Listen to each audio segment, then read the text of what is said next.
Good morning, good morning. So good to hear your voice, Rosina. So this morning I want to read from the book, still in the book of Exodus 17, 12 through 13. It says, Moses' arms soon became so tired he could no longer hold them up. So Aaron and Hur found a stone for him to sit on. Then they stood on each side of Moses, holding up his hands. So his hands held steady until sunset. As a result, Joshua overwhelmed the army of Amalek in battle. And today, I'm just grateful for the people in my life who support me. I'm grateful for my family, the support that I get from them. And I'm grateful to just be alive, to be put in a position to help people, to support people the best way that I could. In this particular story, it's an interesting story because Josh, after going through all this and getting out of Egypt, so on and so forth, the Israelites had faced a battle with this guy called Amalek. He basically attacked them, and Moses had sent Joshua out to fight him. But the Lord had given Moses a commandment, like basically telling him that, hey, you have to go out there and you have to hold up your staff the whole time. That's the only way you're gonna win. If his staff fell, then they started to lose the battle. So as his arms get tired, obviously, he's standing up there all day with his one hand in there. Um, he dropped his hand and he started to lose the battle. So Aaron and Hur stepped up and they supported him. Like they literally stood on his side and held his hands up in the air so that they could win the battle. And it was a pretty light bulb moment for me, and it made me realize how important it is to surround yourself, and God teaches us this, how important it is to surround yourself with people who can be there to support you, and not just support you when things good, but support you when y'all either going to battle, support you in your home life, support you in your work life, like just people who genuinely there to support you, because in this I keep going back to this story because I still in the book of Exodus, but still reminding you all about how important it is to be an Aaron in someone's life, and look around you and identify who the Aarons are in your life, because Aaron was Moses's big brother, and the more I read about him,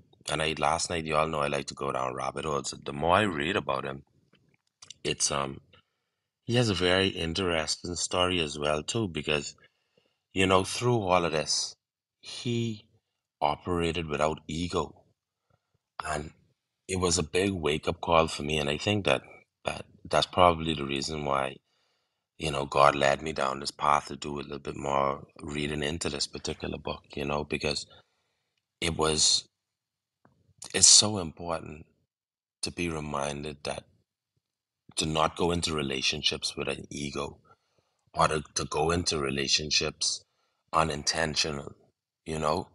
Like it was very easy for Aaron to want to claim his piece, you know what I mean? Like he was a spokesperson for Moses. This was from in Egypt, because Moses wasn't a good talker, but he did all the talking. He he was the one that threw down the staff that turned to a snake at Moses's command. But still, it was easy for when people writing historical accounts of this, it would have been easy for him to want to claim the prize behind it. It could have been easily swapped, you know, but he had a mission to do, and he knew that what God was calling him to do was greater than what was ever needed for him. And that is what it means to drop your ego, to unzip that bag and just remove it off of you, remove that outer layer of you, and realize that whatever role it is that I'm playing at this point in my life, this is for the greater good of something. And so no matter if you going through something, if God putting you through something, or God put you in a position just to support someone and you wondering to yourself, man, like Sometimes it feels this way, that favor ain't fair. But at the end of the day, God's favor is always fair because it's equally yoked, it's equally distributed. Today for Moses, tomorrow for Aaron. At the end of the day, Moses got a lot of glory for his story. But remember this, Aaron was now royal priesthood. So all the Levites, everything came from through Aaron's bloodline. If you are a royal priest and that bloodline that came from through Aaron, Moses and Aaron was brothers, obviously, but it was his anointing that now stretched for generations. So even though he didn't see at that moment in time what God's plan was for him to be a part of a royal priesthood.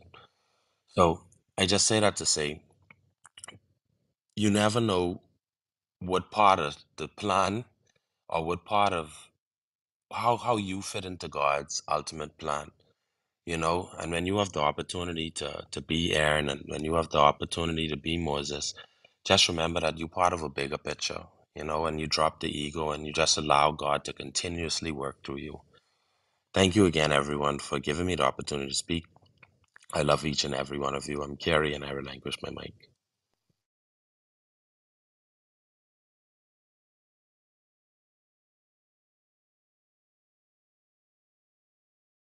And not just support you when things good, but support you when y'all either go on a battle, support. You have to go there and you have to hold up your staff the whole time. That's the only way y'all go win. If his staff fell, then they started to lose the battle. So as his arms get tired, obviously, he's standing up there all day with his one hand in there. Um, he dropped his hand and they started to lose the battle.